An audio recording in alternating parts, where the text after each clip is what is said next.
ನಮಸ್ಕಾರ ವೀಕ್ಷಕರೇ, ಈ ದಿನ ನಾವು ಕನ್ನಡ ವ್ಯಾಕರಣದಲ್ಲಿ ಬರುವಂತ ಕೃದಂತ ಮತ್ತು ತದ್ದಿತಾಂತಗಳ ಬಗ್ಗೆ ತಿಳ್ಕೊಳ್ಳೋಣ.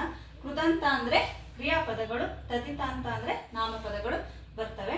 ಮೊದಲಿಗೆ ನಾವು ಕೃದಂತಗಳ ಬಗ್ಗೆ ತಿಳ್ಕೊಳ್ಳೋಣ. ಕೃದಂತಗಳು ಕ್ರಿಯಾಪದದ ಮೂಲ ರೂಪಕ್ಕೆ ಧಾತು ಎನ್ನುವರು. ಕ್ರಿಯಾಪದದ ಮೂಲ ರೂಪವಾದ ಧಾತುವಿಗೆ ಕೃತ್ ಪ್ರತ್ಯಯ ಸೇರುವುದೇ ಕೃದಂತ. ಕ್ರಿಯಾಪದದ ಮೂಲ ರೂಪವಾದ ಧಾತುವಿಗೆ ಕೃತ್ ಪ್ರತ್ಯಯ ಸೇರುವುದೇ ಕೃದಂತ. ಉದಾಹರಣೆಗೆ ಅಂಜಿದ. ಅಂಜಿದ ಪದದ ಧಾತು ಅಂಜು.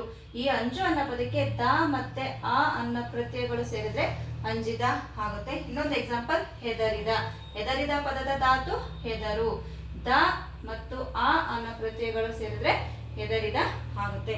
ಕೃದಂತಗಳಲ್ಲಿ 3 ವಿಧಗಳಿದ್ದಾವೆ. ಒಂದು ಕೃದಂತ ನಾಮಪದಗಳು, ಕೃದಂತ ಭಾವನಾಮಗಳು, ಕೃದಂತ ಅವ್ಯಯಗಳು. ನೋಡಿ, ಕೃದಂತ ನಾಮಪದಗಳಲ್ಲಿ ಮತ್ತೆ 3 ವಿಧ ಬರುತ್ತೆ.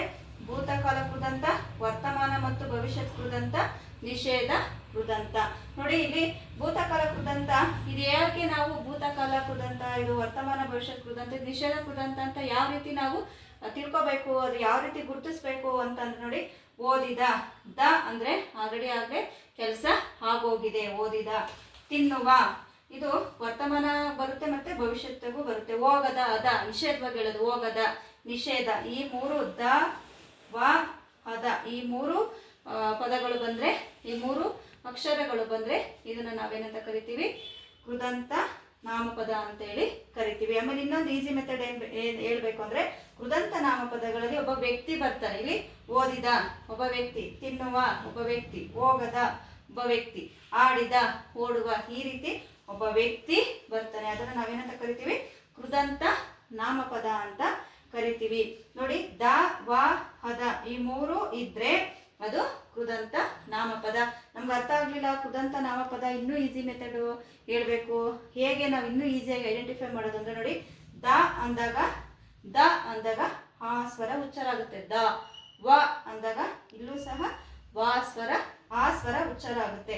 ಅದ ಅಂದಾಗ ಆ ಸ್ವರ ಉಚ್ಚಾರ ಆಗುತ್ತೆ. ಆ ಅಂತ ಬಂದ್ರೆ ಅದನ್ನ ನಾವೇನಂತ ಕರಿತೀವಿ, ಕೃದಂತ ನಾಮಪದ ಅಂತ ಹೇಳ್ಬಿಟ್ಟು ಕರಿತೀವಿ.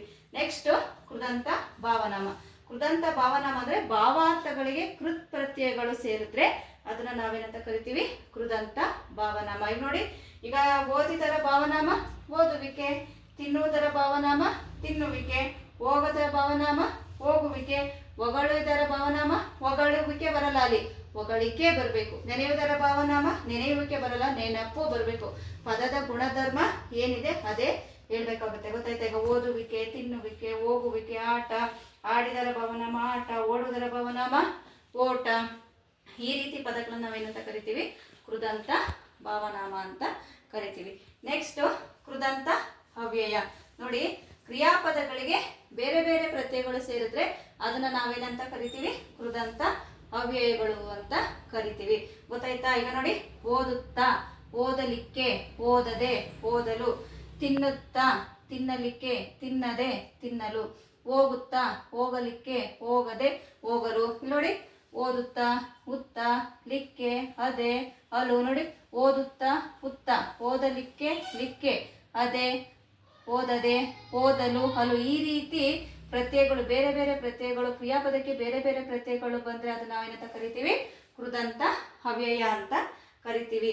ಮತ್ತೆ ಇನ್ನೂ ಈಸಿಯಾಗಿ ನಾವು ಇದನ್ನ ಯಾವ ರೀತಿ ಇದು ಕೃದಂತ ಅವ್ಯಯ ಅಂತ ಕಂಡಿಡಬೇಕು ಅಂತಂದ್ರೆ, ಈ ಪದಗಳಲ್ಲಿ ಅದು ಪದ ಅಥವಾ ವಾಕ್ಯ ಪೂರ್ಣಗೊಂಡಿರಲ್ಲ, ಇನ್ನೂ ಏನೋ ಇದೆ ಮುಂದಕ್ಕೆ ಅನ್ನೋದನ್ನ ಸೂಚಿಸ್ತಾ ಇರುತ್ತೆ.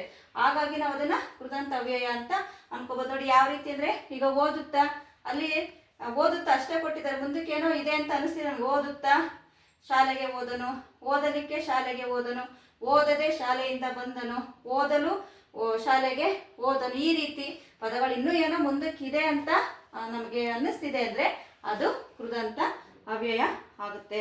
ನೋಡಿ, ಕೃದಂತ ಅವ್ಯಯದಲ್ಲಿ ಇನ್ನೊಂದ್ಸರಿ ಹೇಳ್ತೀನಿ, ವಾಕ್ಯ ಪೂರ್ಣಗೊಂಡಿರಲ್ಲ, ಮುಂದಕ್ಕೆ ಇನ್ನೂ ಏನೋ ಇದೆ ಅಂತ ನಮ್ಗೆ ಅನಿಸಿದೆ ಅಂದ್ರೆ ಅದೇ ಕೃದಂತ ಅವ್ಯಯ ಅಂತ ನಾವು ಈಸಿಯಾಗಿ ಅದನ್ನ ಕಂಡುಹಿಡಿಬಹುದು.